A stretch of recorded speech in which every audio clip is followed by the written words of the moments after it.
Secangkir Sabda. Hangatkan harimu bersama Sabda Tuhan.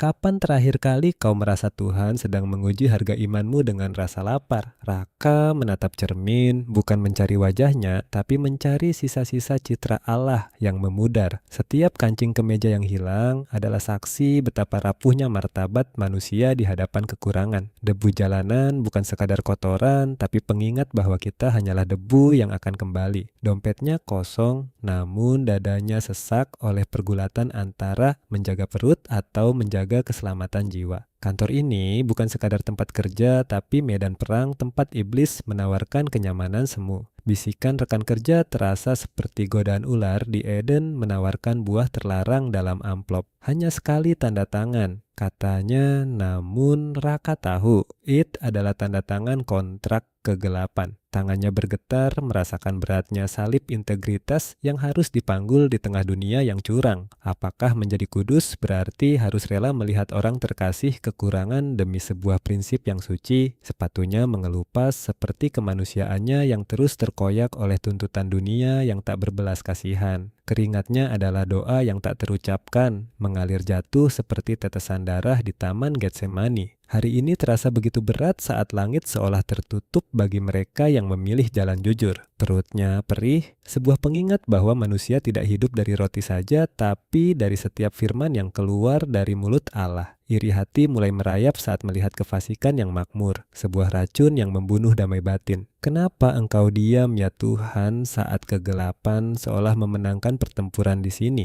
Dia merasa menjadi martir sunyi yang dibunuh pelan-pelan oleh sistem yang tidak mengenal namamu. Raka keluar paru-parunya mencari sisa-sisa rahmat di antara hiruk-pikuk kota yang menyesakkan dada. Sepatu mewah itu berkilau di depannya, sebuah berhala duniawi yang menuntut penyembahan melalui kompromi dosa. Kontras ini adalah luka, tempat di mana iman harus memilih antara mamon atau sang kebenaran. Tiket-tiket bekas berserakan seperti janji dunia yang hanya berakhir menjadi sampah di bawah kaki manusia. Hidupnya terasa seperti sampah itu jika dia melepaskan satu-satunya hal yang tersisa, yaitu harga dirinya. Amplop itu panas di tangannya seolah mengandung api penyucian yang datang terlalu awal pagi ini. Mengambilnya berarti mengenyangkan perut, namun membiarkan jiwanya mati kekeringan karena kehilangan sumber rahmat. Ayah, macam apa aku ini jika memberi makan daging mereka dengan darah kebohongan? Mata Raka memerah, sebuah baptisan air mata bagi niat buruk yang hampir saja ia lakukan. Senyum orang kecil di jalan adalah bukti bahwa damai bukan berasal dari apa yang kita miliki. Kejujuran sering dianggap bodoh,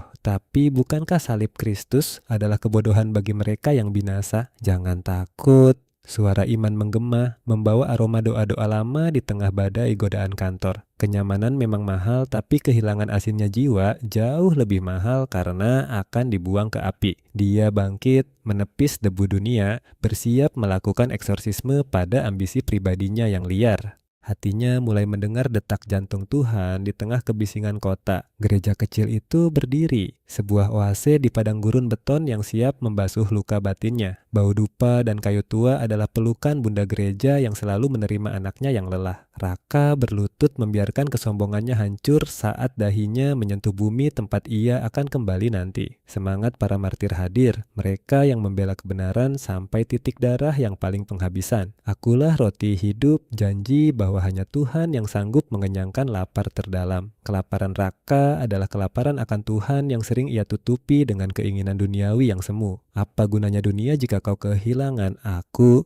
Kristus bertanya dari atas salib kayu yang kusam. Raka terisak. Setiap tetesan air mata adalah pengakuan dosa atas keraguan yang sempat menguasai hatinya. Kemartiran modern adalah saat kau mematikan keinginan dagingmu demi menghidupkan perintah suci Allah. Jika para martir menyerahkan nyawa pada pedang Raka, menyerahkan rasa amannya pada penyelenggaraan ilahi, ada api kecil yang menyala di batinnya, membakar ketakutan akan kekurangan yang membelenggu. Roti hidup kini bermakna nyata, bukan sekadar upacara, tapi kekuatan untuk tetap lurus di jalan yang sempit. Tuhan tidak memberi jaminan harta, tapi Dia memberi kepastian bahwa kita takkan pernah berjalan sendirian. Wajah Raka kini terang oleh rahmat meski kulitnya tetap kasar dan berminyak. Penderitaannya hanyalah sebutir pasir dibandingkan penderitaan Sang Penebus di Kalvari. Kerja kerasnya adalah liturgi, kejujurannya adalah persembahan, dan keringatnya adalah dupa yang naik ke surga. Integritas adalah satu-satunya harta yang bisa ia bawa saat menghadap takhta pengadilan Tuhan nanti. Jadilah kehendakmu, bisiknya menyerahkan hari esok yang misterius ke dalam tangan Sang Terang sejati. Ia berdiri bukan sebagai karyawan yang kalah, tapi sebagai ksatria Kristus yang memenangkan pertempuran batin. Persaudaraan para kudus kini terasa nyata menguatkan kaki Raka yang mulai rapuh. Keluar dari gereja dunia masih sama, tapi Raka telah berubah karena membawa Kristus di dadanya. Ia kembali ke meja kerja itu, namun kini dengan mata yang melihat menembus kepalsuan dunia. Amplop itu tampak kecil dan hina di hadapan kemuliaan Tuhan yang ia rasakan. Jiwa saya tidak untuk dijual, ucapnya dengan kerendahan hati yang murni sebagai